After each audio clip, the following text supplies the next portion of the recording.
I have been involved in the world of radio-controlled cars as long as I've been involved in video games. I mean, here is my team-associated RC10 B6.1, and this will actually be soon getting upgraded with a B6.4. That's right, there's been 3 revisions since this car. Wicked fast, easy to drive. Even I can win races with this car. But sometimes I want something that is more laid back, more casual, not as competition focused as that.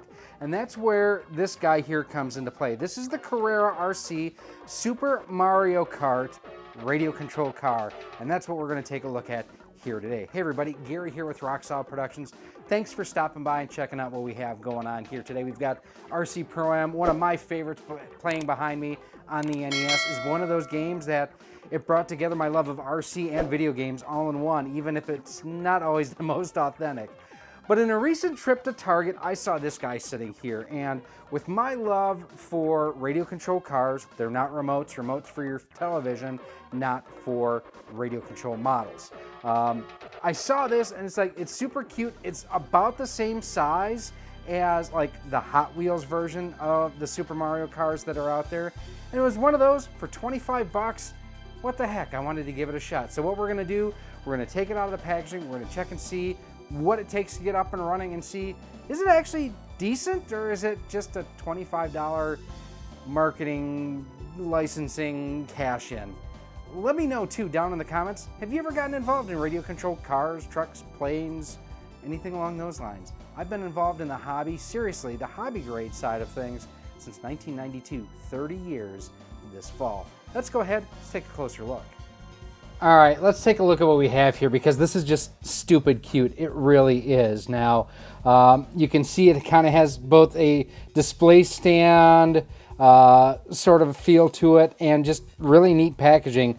Although, quite honestly, they could probably get away with just shipping the car in the controller here. Now, we also have some Hot Wheels and Happy Meal toys to compare the size with once we get this out of here. Now, underneath there are a couple screws that hold everything together, and it is just taped together here too. So let's go ahead and open this up. Now, this is what I would consider to be a toy grade RC. And what do I mean? You heard me earlier say hobby grade, and this is toy grade. So with a hobby grade RC car or truck, you can replace any single component on it. The tires, the suspension arms, pretty much the entire car can be built or rebuilt from replacement or aftermarket parts. With something like this, if something breaks, you're probably going to be up the creek.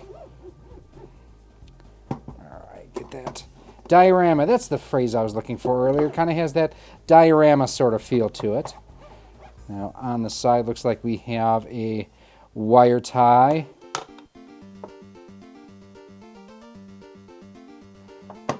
Snip through that little side cutter right there. There we go. And you can push that out. Yep.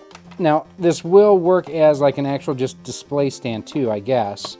And in here looks like it uses a micro USB to charge. Let's see what we have here.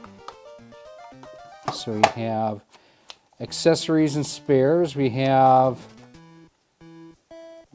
that there. What do we have here? Box and stop. Let's actually remove Mario here, and he's held into place with just a couple very small Phillips screws. So we'll unscrew Mario here. What's nice is if you want to continue to use this as a stand, you can. And here's Mario there. So taking a look at Mario and whatnot, the attention to detail is really, really good on here. Again, here is the Hot Wheels compared to the Carrera. And I mean, the Hot Wheels is a little bit smaller, but not by much. But the attention to detail on both is really, really good. I mean, they've done a great job. And again, this is the Hot Wheels, this is the Carrera. Now to turn side to side, you can see the wheels turn right here. It actually uses a very small magnet to basically go full lock left or full lock right. You're not going to have any real like fine tuning for steering. Now the fine tuning for steering does exist in terms of how it goes straight. You can adjust this to basically adjust the tracking of the car if it's pulling to the left or pulling to the right. So that is something you can change. I am not a fan of this type of controller. I prefer it's called a pistol grip. It's a wheel and trigger, but it'll work. So it looks like a little bit of forward, a little bit of back, left, right. There's not a whole lot of range of motion in those sticks, I will tell you that. And then underneath here we've got a battery compartment. Now in the early 2000s, I actually used to write for RC Car Action magazine, and we did a Minis and Micros issue that our good friend Paul Honorato was the lead editor on. And Charisma was one of the companies that we featured back then. So it looks like 2 AA's or AAA's in here, and Mario should charge right in here, I believe, but let's check the manual to see exactly what we are dealing with. Contents of the package: 1 RC vehicle, 1 controller, 1 USB charger cable, which I've not found yet, 1 set of batteries, non-rechargeable. Haven't seen those yet either, so am I missing something here? Let's see. Now this is important to note here. The vehicle contains batteries that are non-replaceable. Please take care to charge the LiPo battery supplied with the LiPo charging unit USB charging cable also supplied. If you attempt to recharge the battery with any other LiPo battery charger or any other type of charger, this may result in serious damage. Please carefully read the previous chapter with warnings and guidelines, blah, blah, blah, blah, blah, blah, blah. Okay. So the batteries and charger, let's check and see. I think they're behind here, and they are. Not a fan of that myself. Trying to hide stuff. See, because here's the thing. In the past, and this is part of previous experience, I've had Carrera RC vehicles that actually charge in the controller. That's kind of what I was anticipating this to do, but it does not. Basically, on the car, you have this little port right there that you connect the charging cable into, and then the other side of the charging cable goes into a USB port. Now, by and large, when they do include a USB charger like this, there's a couple reasons for it. First and foremost, they can sell it around the world. There's no compliance issues whatsoever because they are simply providing the cable.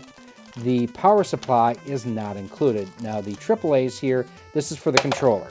And I have used other chargers like this before from Blade Heli, from Losi, from other manufacturers as well. So we're going to plug Mario in.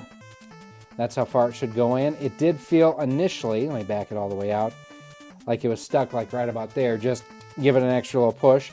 We're going to connect this to a USB charger, throw the AAA's into the controller. We're going to charge up Mario, and then we're going to take on the Mushroom Kingdom.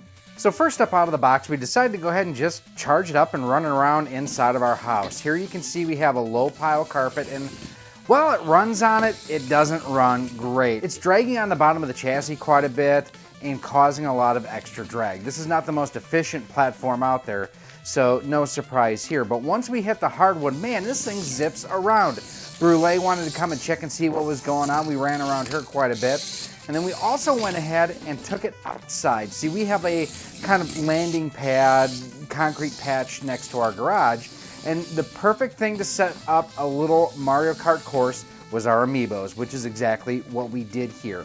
Now, out of the box, it did pull one side, so I did adjust the tracking with the adjustment on the underside of the chassis. When I did that, it also limited the throw one way or the other, so the car actually turned more in one direction than the other. On these cheap toy grade models, that's not completely uncommon, but it was still kind of a bummer to have to deal with. Now, looking in the manual, they said that you should expect about 7 minutes worth of runtime, and we pretty consistently got about 8 minutes plus, so if anything, it was one of those where they kind of under-promised and over-delivered a little bit. Now, depending on the surface that you're running on, you will have different runtime. If you're running on more of a smooth type surface, wood floors, linoleum, tile, concrete, you're going to have more runtime. If you're running on carpet, it's going to have more load on the battery, more load on the motor, so it's going to reduce your runtime, something to keep in mind. is this something that I would recommend? Well, first and foremost, it's not going to replace my team associated B6.1D or the soon-to-come B6.4D. It's just a different level of radio control, and it is radio, not remote. Sorry, 30-year RC guy here, still triggers me.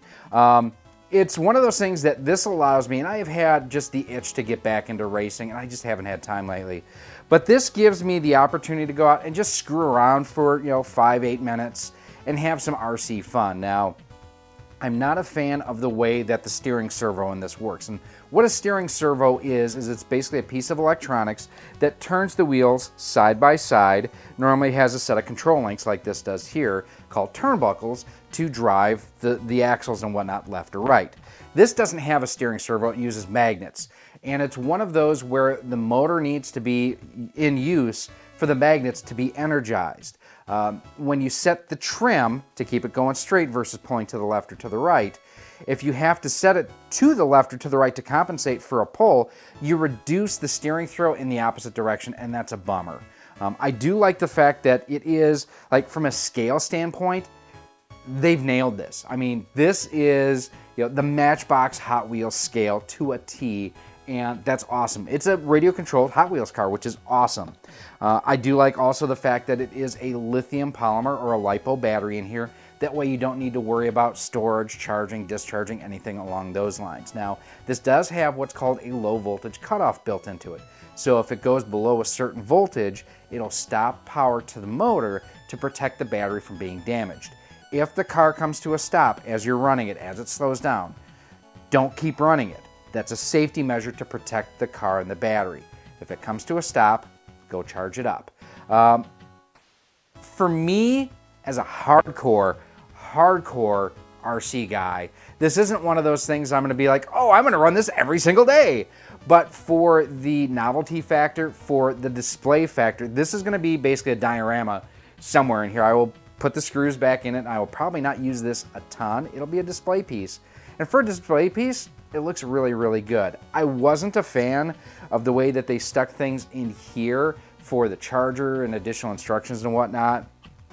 It just seemed implied with the charger sticker and whatnot here that the charger should have been in there.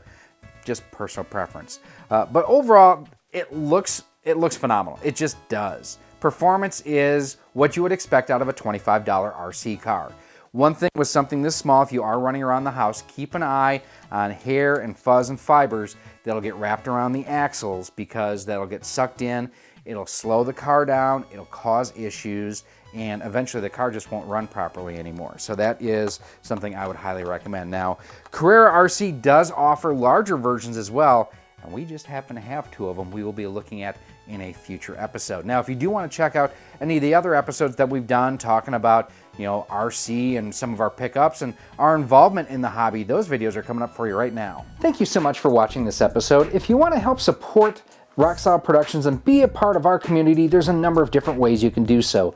First and foremost, join us over on our Patreon page or become a channel member here on YouTube. By joining through either one of those methods, you get early access to just about all of our video content, exclusive content, and a whole lot more. We also give you shout outs at the end of each and every one of our videos.